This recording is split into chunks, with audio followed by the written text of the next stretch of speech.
Plaza de Mayo, hasta ese día, nuestro escuadrón o el grupo 5 no tenía ningún caído. Y ese día fue el peor, porque fue el primero y fue el día que más compañeros perdimos de vuelo. Atacando la fragata Brilliant del doctor Glasgow, el primero que cae es el primer teniente Jorge Rubén Ibarrucea. Estaba casado y tenía una nena. Era de Córdoba. Pero este señor, hidalgo, súper hidalgo, encarnación de un hidalgo, un hidalguía impresionante, porque no estaba con nosotros. En el diciembre del 81 y fue designado a la Escuela de Aviación para instruir a los futuros pilotos de la Fuerza Aérea. Y sin embargo, estando ahí, dice, nosotros no vamos a continuar con esta tarea, yo me quiero volver a Reynolds, me habilitan con 2 horas, 3, ya está, ya estoy, porque él se había ido en diciembre, y quiero combatir. Pues bien, vino, se habilitó, sale a combatir y el primero que cae es esta persona. Increíble la situación que nos tocó vivir. El segundo que cae en ese ataque es el teniente Mario Víctor Nívoli, de Río Tercero, también estaba casado, tenía 2 hijos. Era padre mío, una persona muy noble, muy buena. El padre, que significa padre para el que entre en primer año, el de 4º año hace de papá para el del primer año. Así nos tienen, ¿no? Los de 4º año nos hacen bien, pero no importa. Él, me acuerdo perfectamente cuando hice el vuelo solo, fue miladero en tierra, me acompañó y me habló con la tranquilidad que tenía, un excelente equipo. Y el tercero que cae en ese ataque de la primera escuadrilla es el jefe de escuadrilla, el primer teniente Oscar Manuel Bustos, era de Córdoba, estaba casado, tenía 2 hijos. Y la señora estaba, y bueno, una hija, 3. Y la señora estaba embarazada. En una carta él le manda diciendo que si es varón, le gustaría que se llame Oscar Federico. Pues Oscar Federico nació, fue capitán de la Fuerza Aérea hasta hace poco, se retiró, se fue. Y el papá no pudo conocer a su hijo, pero su hijo sí conoció al papá a través de nosotros. Atrás venía el que se salva, él, el alférez Vázquez, un compañero mío que vivíamos juntos en la habitación. La segunda escuadrilla de atrás, que iba a cargo del capitán Celaya, en el ataque, el teniente Raraz le impacta al destructor Glasgow una bomba que hay una foto identificatoria por los británicos. Y al escape, lamentablemente teníamos prohibido pasar por Puerto Argentino, por Darwin o por Bahía Fox, que había mucha artillería antiaérea.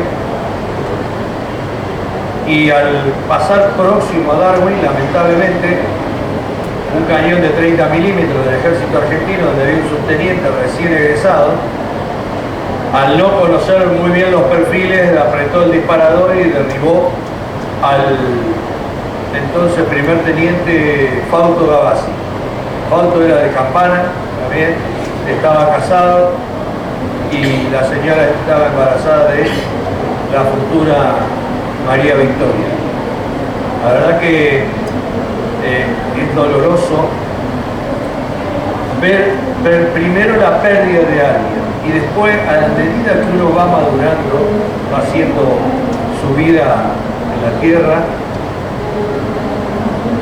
le da lástima las cosas que perdieron estos hombres.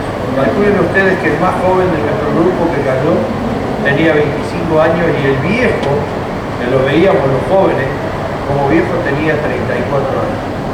Y en este caso me refiero al Fausto, porque María Victoria, en las últimas ceremonias que se hicieron en el Reino de conmemoración de la pérdida de nuestros compañeros, llegó con sus hijos.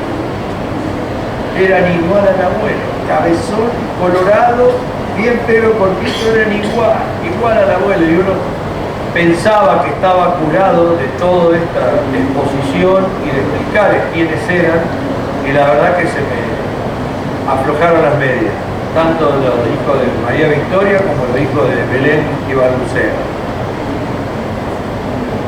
Al aterrizaje fue terrible, doloroso, pero bueno, entre nosotros nos dimos ánimo para levantar, obviamente toda la noche una misa en nombre de su memoria, que nos ayudaba. El día 23 de mayo, que esta historia yo no la conocía, ninguno la conocía, hasta que se escribió un libro y el escritor investigó y habló con un tripulante británico, Edward Denmark, y él nos cuenta cómo fue la caída de uno de los pilotos nuestros.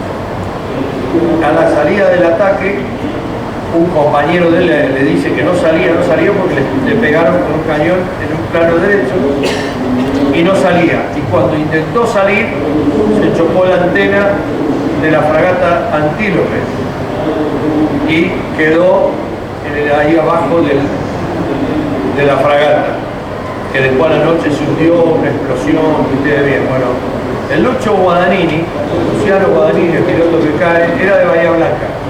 También estaba casado. Tenía una nena, Andrea, que ahora es mayor de la Fuerza Aérea, si bien no de carrera, sino que ya estudió odontología y después se incorpora como odontóloga a la Fuerza Aérea. Era la que estaba en ese momento chiquitita, tenía 2 años, pero Poli, la esposa, estaba embarazada también. Y después nace, allá por agosto, septiembre, no me acuerdo exactamente la fecha, el Luciano Guadagnini, el hijo. La verdad que el Luciano participó poco con nosotros, pero se ve que él no necesitaba el arropamiento o la cura que le puede dar el ambiente donde vivió su padre. Pero nosotros le contamos quién era su padre. Y el día 25 de mayo, como lo dijo recién Pablo, cae el capitán Palaver. Era el dueño del lápiz, el que decía quién volaba y quién no volaba. Era desde Anfunes, estaba casado con Susan también y tenía una nena. Ellas no participaron tanto de la ceremonia de homenaje porque se ve que no le gustaba o le hacía mal. Ahí cae el 25 de mayo por un problema en el avión y al tener que levantar, el destructor Coventry lo derriba a él y al capitán García, que era compañero. Y el último día que perdimos compañeros, que fue también otro dolor muy grande, porque atacando en Bahía Agradable después a la tarde del estrago que se le hizo a la mañana, el primero que cae era Alférez Vázquez, el que había salvado el 12 de mayo. Lo derriba un misil de un Harrier. Soltero él, era nadador, un eximio nadador, un deportista nato, y me tocó tratar de animar, que es muy difícil porque eso no tiene cura, no tiene sanación con nada cuando uno sobrevive a la especie, en este caso a los padres. El dolor que tenían esos padres nunca lo pudieron sobrellevar, y yo les decía, Jorge, él eligió eso, no es que él en una calle o algún delincuente, él eligió eso, sí, nosotros lo sabemos, pero el dolor de un hijo no se va jamás. Y la verdad que cuando uno es padre se da cuenta de que ese dolor no tiene cura.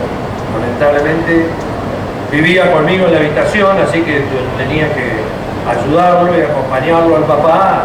Se vestía como el hijo, y yo le decía, la chaquetilla no la use, don Jorge, porque se le va a manchar y no la va a poder usar. Bueno, la chaquetilla se cambiaba como el hijo. Y uno a veces no lo entendía y después se entiende, a la distancia se entiende. El segundo que cae es el Juan José Arrarás, teniente. Era un santo. Si no hubiese sido piloto de la Fuerza Aérea, lo más probable que hubiese sido o un cura o un santo. Era buenísimo, era de La Plata, también era soltero, nada de novio y eso, pero bueno. La mamá vivió hasta hace poco, hará 4 o 5 años que falleció la mamá, que ya tenía 94 años, y todas las veces que nos veían, ya nos decía lo mismo a los que éramos amigotes de él o a numerales, o los numerales que éramos los más jóvenes, dice, nunca se olviden de mí, es lo único que les pido, porque si no, esta es una forma de recordarlo. Siempre que doy mis exposiciones, nombro a los 9 que nos acompañaron en su derrotero y después nos dejaron la estela de héroe. Y el último que cae es Danilo Rubén Bolzano, era de Campana, no, de Diamante, perdón, y era un gaucho de a caballo, ese sí que andaba a caballo, no como otro me dice andaban a caballo, pero era hombre de a caballo en serio, y también estaba casado y tenía un varón, que se hizo abogado, incorporóse a la Fuerza Aérea un tiempo y ya ahora se retiró. Ellos son los 9 compañeros nuestros que nos dieron el ejemplo que si ellos entregaron la vida por la patria, como nosotros no íbamos a continuar combatiendo por nuestra patria. Así que por ellos los héroes, salud.